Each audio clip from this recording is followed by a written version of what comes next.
ለሱን ይከፍለዋለሁ።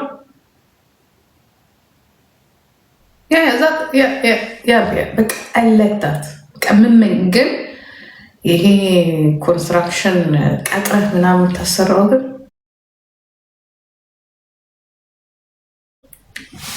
ሌላ ሰው ሰርቶት ስላየሁት ነው። በተለይ ሴት ከሆናችሁ ከእንደነዚህ አይነት ሰዎች ጋራ ወይ ስትሄዱ ቤቱን አልጨረሰው ወይም የሆነ ማቴሪያል ተጠቅሞ ታገኙታላችሁ እና በጣም ጭቅጭቅ። እኔ ደግሞ ጭቅጭቅ አልወድም።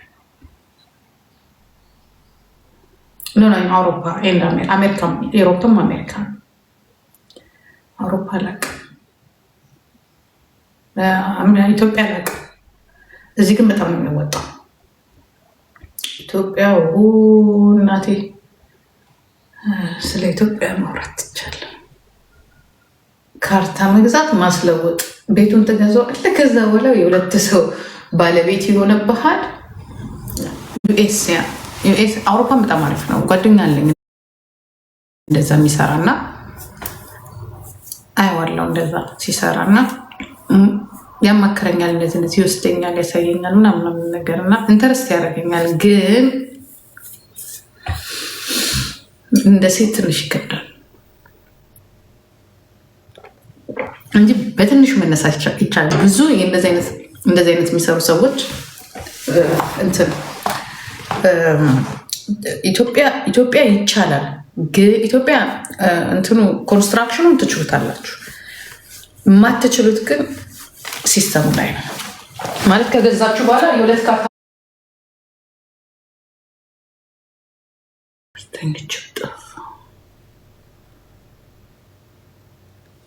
ኖ ስፔንድ እኮ አታደርግም። ቶማች ቆንጆ ቤቶች፣ ያረጁ ቤቶችን ትፈልጋለህ ማለት ባንክ የሚሸጣቸው በጣም እንዳለ እንደዚህ አይነት ኢንቨስትመንት ኢሞቢሊየን ግሽፍት ነው የምንለው እኛ እዛ እና እዚህ ሀገር ማለት ነው። እንደዚህ አይነት ኢንቨስትመንቶችን ስታይ ዛሬ ስመጥሩ የሆኑት ኢንቨስትመንቶች እንደ እድል ሆነው ትልቅ ቤት ብትገዛ፣ ትልቅ መሬት ብትገዛ፣ ትንሽ ቤት ያለው ብትገዛ እዛ ላይ ትሰራለህ። ምናልባት እነዛን ቦታዎች አካፍለህ መሸጥ ትችላለህ፣ ሰርተህ ማከራየት ትችላለህ። እና ብዙ እዚህ ሀገር ጓደኞች የራሳቸው እንደዛ ነው ያላቸው፣ የውጭ ዜጎቹ ራሳ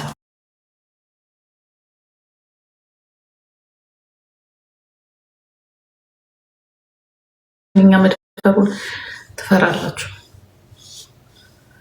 እኔ አስበው ነበር ሁሉ ጊዜ እንደዚህ አይነት ስራ፣ በተለይ እንደዚህ አይነት ሙያ ያለው ሰው እንደዚህ ቤት የሚሰራ ምናምን ቢሆን ኢቨን $500,000 ራሱ ቢኖር እዛ ላይ ብታውለው ነገር ከ3-4 ዓመት በኋላ $1 ሚሊዮን መሸጥ ትችላለህ እየኖርክበት። ምክንያቱም እየኖርክበትም እያከራየህ ምናምን ማለት ትችላለህ። እና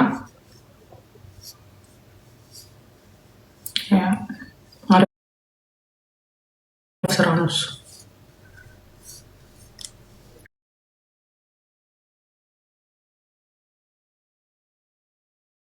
አሪፍ ነው።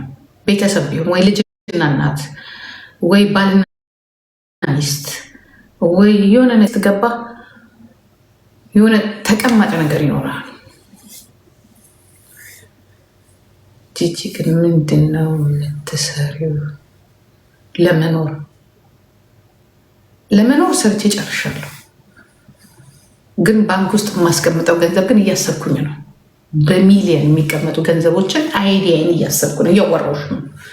ምን ብሰራ ሚሊዮነር መሆን እችላለሁ የሚለው ለመኖርማ ገና 34 ዓመት ላይ 34 ዓመት ላይ ዘግቻለሁ። ቆንጆ ለመኖር አሁን እኔ ለመኖር ማሰብ ከተውኩኝ ፓስት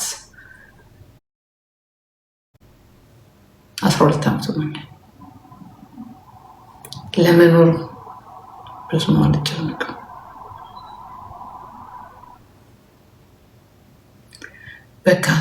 በካንሰር ነው የምትሞቸው። እመኝ ታዲያ ገና በካንሰር ሞታለሁ ወይ? ዛሬ መኖሬን አቆማለሁ? የኔ ጌታ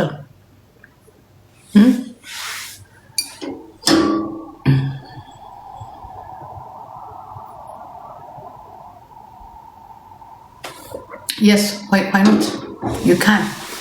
ቲክቶክ ላይ ሚሊዮነር መሆን ይቻላል። ቲክቶክ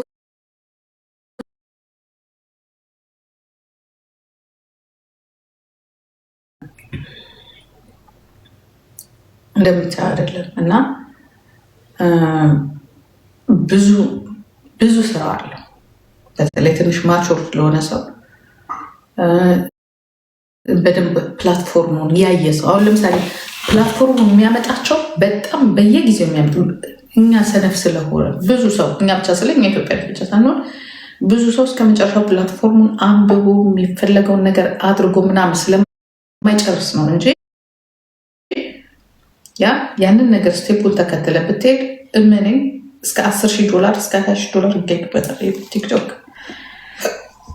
ላይቭ ማች ብቻ አይደለም፣ ግን እዚህ ጋር ያስፈልጋል። የማንበብ ችሎታ ይጠይቃል። እያንዳንዷን ስቴፕ ጠብቀ መሄድ አለብህ።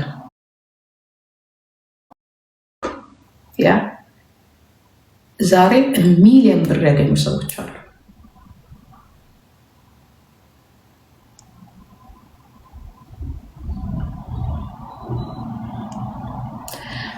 ደሊና አንድ ነገር ስትፈልጊ በተለይ ትናንሽ ስራዎችን ስትፈልጊ ትላልቅ ሀብታሞችን እና ትላልቅ የንግድ ሰዎችን አታማክሪ። የምትሰሪውን ስራ ተመሳሳይ ሰዎችን ጠይቂ። ለምሳሌ ቡና ያልሹን ቡና ፊዎችን ነው መጠየቅ ያለብሽ። ከአንቺ ጋር አይሄድም። ለምን? አንቺ ትፈልጊዋለሽ ወይ ነው። አንቺ መስራት ከፈለግሽ ችሎታው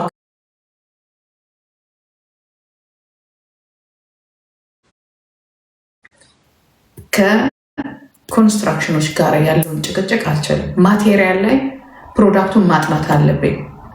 እንደዚህ ኮንስትራክሽን ላይ ማጥናት አለብኝ።